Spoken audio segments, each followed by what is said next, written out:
Computers, they're in our pockets, on our wrists, even in our fridges. But they didn't always look like this. In fact, the story of how computers evolved is full of room-sized machines, blinking lights, and some seriously questionable fashion choices. Today, we're diving into the stages of computer development from massive vacuum tubes to the AI-powered world we live in now. Our journey begins with the first generation of computers. Think 1940s to the late 1950s. These were powered by vacuum tubes, little glass cylinders that could control electrical signals. They were huge, fragile, and had a bad habit of overheating. ENIAC, for example, weighed 30 tons and took up an entire room, and you still couldn't use it to watch cat videos. Programming them wasn't like clicking icons. You had to literally rewire circuits. The good news, they could perform thousands of calculations per second, which was mind-blowing for the time.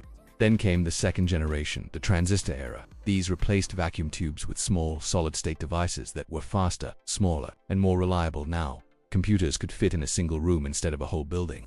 Programming languages like COBOL and Fortran appeared, making life easier for programmers. If first-gen computers were like dinosaurs, second-gen was the age of nimble mammals, still big but much smarter. In the 1960s, integrated circuits changed everything. Instead of one transistor at a time, we could pack thousands onto a chip the size of a fingernail. This meant computers became faster, cheaper, and started appearing in universities and businesses everywhere. It's also when monitors and keyboards became common. Goodbye punch cards. Well, mostly. The fourth generation brought us microprocessors and entire CPUs on a single chip. This is when personal computers were born. From the Apple II to the IBM PC, computers started moving into homes. Software like word processors and spreadsheets changed office life forever.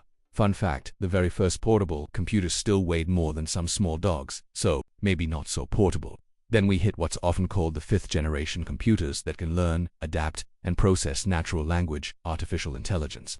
Parallel processing and quantum computing are all part of this era. Your phone today has more computing power than all of NASA during the moon landing, and it's also better at playing TikTok videos. Looking ahead, we're talking about computers embedded everywhere in our glasses, clothes, maybe even our brains. Quantum computers could revolutionize cryptography, medicine, and science. But no matter how advanced they get, each stage builds on the innovations before it. So, from vacuum tubes to AI, computers have gone from room-sized giants to tiny devices in your pocket. And if history is any guide, the next leap might be something we can't even imagine yet. If you enjoyed this tech time travel, hit that like button, subscribe for more.